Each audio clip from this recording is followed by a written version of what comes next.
Para jamaah yang dirahmati Allah, masalah ini penting.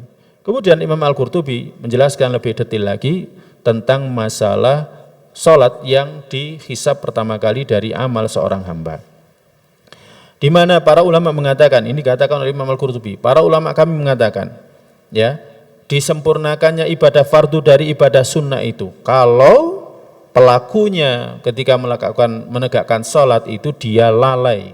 Kadang kita lalai, ya, kadang kita lalai, ya, kita berusaha untuk khusyuk tapi ternyata sekhusyuk-khusyuk kita ternyata kadang kita juga lalai. Misalkan lupa enggak matikan HP, ringtone-nya enggak di silent misalkan, akhirnya kepikiran, ya.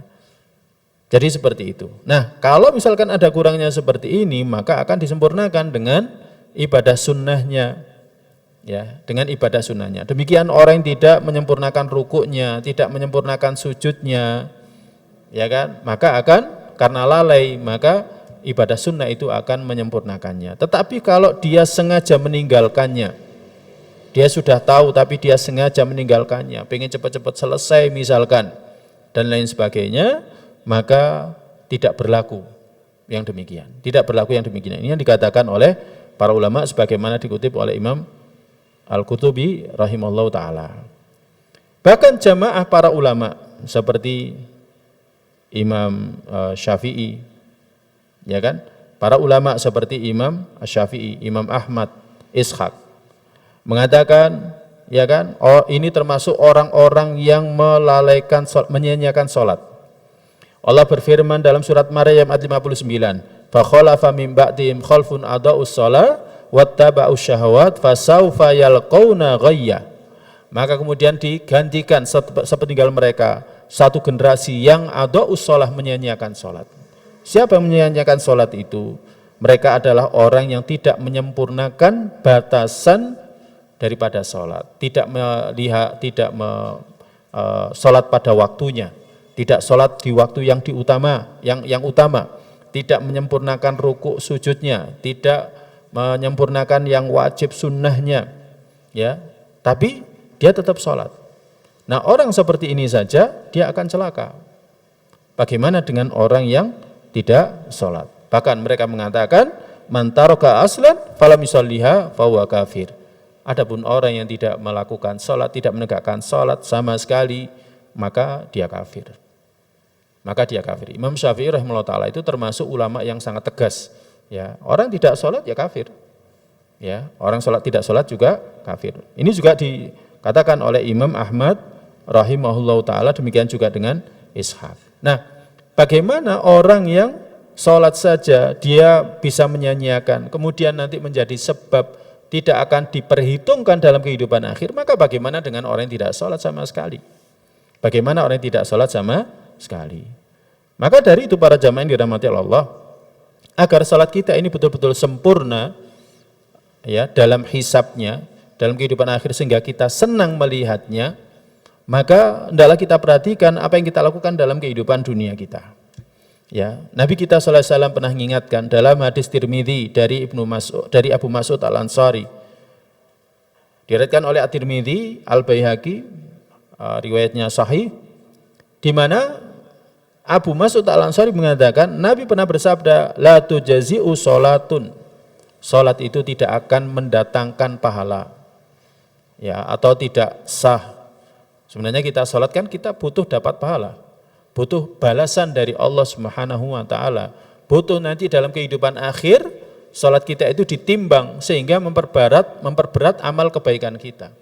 Ya, fa amma man thaqulat mawazinhu, siapa yang berat timbangan kebaikannya, fahuwa fi 'aisyatir radiyah, maka dia dalam kehidupan yang menyenangkan, yang dia sendiri itu. Bagaimana caranya? Maka sholatnya harus diperhatikan, ya kan?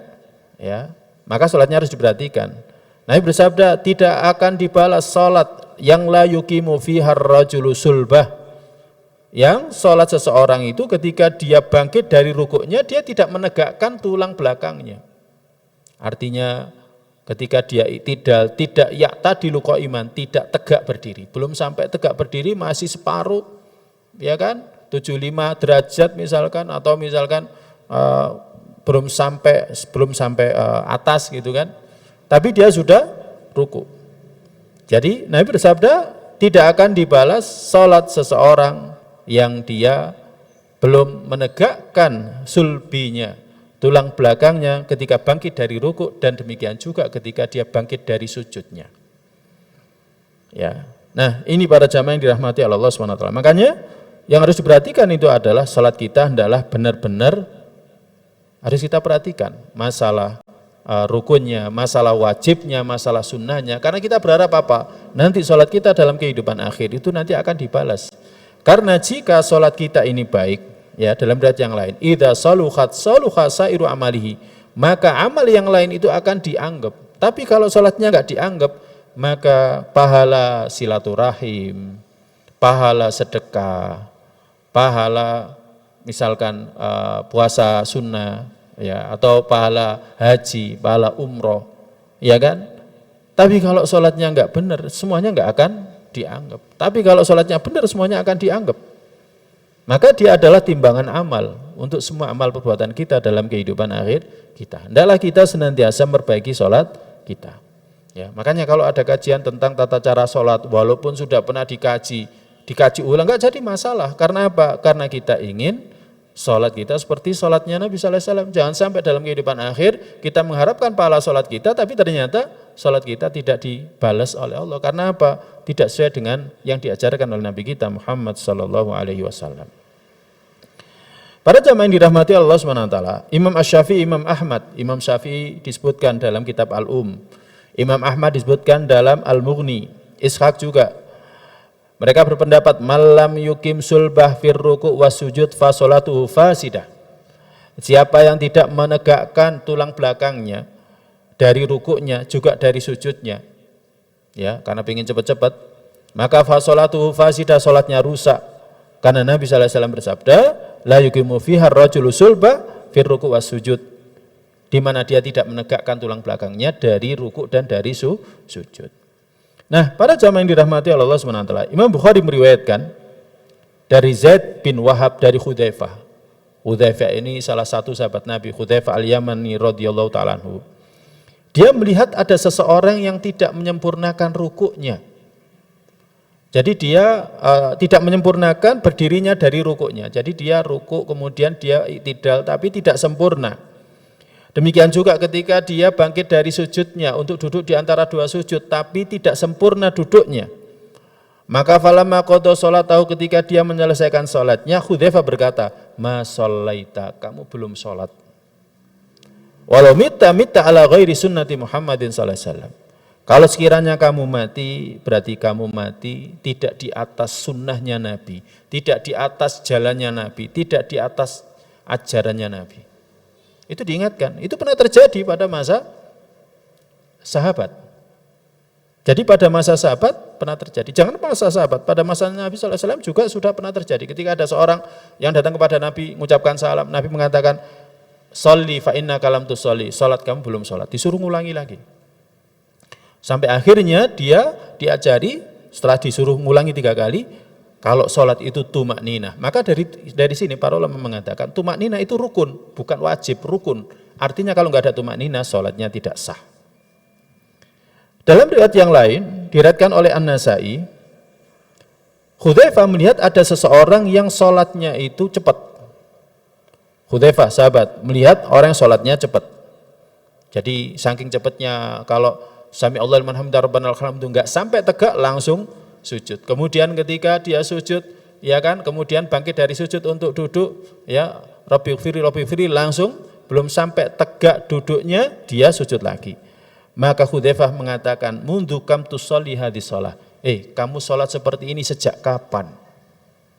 Kamu sholat dengan tata cara seperti ini sejak kapan? Maka dia mengatakan, mundu arba'ina aman, sejak 40 tahun yang lalu aku sholat seperti ini. Maka Hudzaifah mengatakan, ini sahabat yang mulia, mengatakan, ma shallaita, kamu selama 40 tahun itu belum sholat. Walau mita wa anta tusolli hadis shalah, kalau sekiranya kamu mati dan sholatmu seperti ini, la mutta ala ghairi fitrati Muhammad, kamu mati tidak di atas fitrahnya Nabi Muhammad. Jadi seperti itu diingatkan. Nah, jadi para jamaah yang dirahmati Allah, ini juga jadi pelajaran bagi kita. Kalau ada orang sholatnya seperti itu, kita ingatkan, jangan seperti itu sholatnya. Kamu sholat kan pengen dibalas oleh Allah dalam kehidupan akhir. Ingat, yang pertama kali dihisab itu adalah sholat. Kalau sholatnya baik, maka dicatat baik. Tapi kalau sholatnya enggak baik, maka dicatat tidak baik. Demikian juga kalau sholatnya baik, maka nanti akan menjadi sebab ibadah-ibadah yang lain diperhitungkan oleh Allah Subhanahu wa Ta'ala. Makanya dalam hadis Nasa'i disebutkan, hadisnya sahih dari Abu Hurairah, Nabi pernah bersabda, yang pertama kali dihisab dari seorang hamba pada hari kiamat itu sholatnya. Fa'in wujidat tamah kutibat tamah. Kalau didapatkan sholatnya itu sempurna, maka dia akan mendapatkan catatannya sempurna. Wa in kana taqasa minha syai'. Kalau kurang dari sholatnya, maka dikatakan unzuru hal tajiduna lahu min tatawu. Lihat, dia punya tatawu enggak? Dia punya ibadah sunnah enggak? Kalau sholat ya sholat sunnahnya. Kalau puasa Ramadan ya puasa sunnahnya. Kalau zakat adalah sedekahnya. Kadang kita kalau zakat ngitungnya enggak benar. Maka dilihat adakah sedekah sunnahnya. Ya. Yakmilu lahu ma di'a min faridatihi. Sempurnakan dari faridah, fardunya yang belum sempurna. Disempurnakan dengan sunnahnya itu.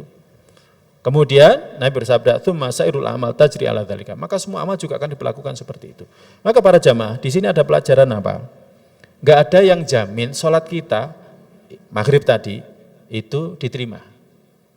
Maka yang harus kita lakukan apa? Kita sempurnakan dengan sunnah. Isya juga enggak ada yang jamin diterima, tambahi dengan sunnah. Selain daripada diiringi dengan istighfar selesai sholat, astagfirullah, astagfirullah, astagfirullah. Tujuannya apa? Untuk menambal kekurangan dari yang sudah kita lakukan. Ya, demikian juga dengan puasa Ramadan misalkan. Kalau misalkan ada kurangnya, kita tidak tahu ada kurangnya, maka kita tambal dengan yang sunnah. Nah, ini para jamaah yang dirahmati Allah Subhanahu wa taala.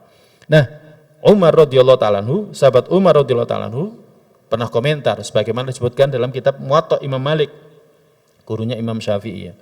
Demikian juga diriwayatkan oleh Al-Baihaqi dalam Sunan Al-Kubra. Dia mengatakan, "Man dayya'aha," siapa yang nyia-nyiakan salat wajibnya, fahuwa lima siwaha adya, pasti yang sunnah akan dia sia-siakan. Makanya ada orang yang ketika dia salat wajib itu cepat, salat sunnahnya lebih cepat lagi, bahkan sampai dibanggakan. Ya, salat tarawih sekian menit gitu kan. Dibanggakan. Oh, ini ada lagi yang lebih cepat lagi. Seperti itu. Nah, kalau salat wajibnya saja sudah disia-siakan, maka kepada yang sunnah akan lebih disia-siakan. Nah, para jamaah yang dirahmati Allah, ya, jangan sampai ini menjadi beban bagi kita dalam kehidupan akhir kita. Dan dalam hadis yang lain ini disebutkan sebagai orang yang mencuri salatnya dan dosanya lebih besar. Ya, wallahu a'lam bishawab. Insyaallah para jamaah pernah mendengarkan riwayat ini, ya, maka hendaklah kita senantiasa hati-hati dan menjaga sholat kita, karena dialah yang akan pertama kali dihisab dari amal perbuatan kita. Semoga yang kita kaji bermanfaat untuk saya pribadi dan kita semua. Semoga kajian ini semakin motivasi, meningkatkan iman kita untuk semakin meningkatkan ketakwaan kita kepada Allah Ta'ala. Allahumma inna nas'aluka ilman nafi'an wa rizqan thayyiban wa amalan mutaqabbala. Allahumma inna ala dzikrika wa syukrika wa husni ibadatik. Allahumma qina adzabaka yauma tab'atu ibadaka. Sallallahu nabiyina Muhammadin sallallahu alaihi wasallam. Kita akhiri dengan doa penutup majelis. Subhanakallahumma bihamdika asyhadu an la ilaha illa anta astaghfiruka wa atubu ilaik. Assalamualaikum warahmatullahi wabarakatuh.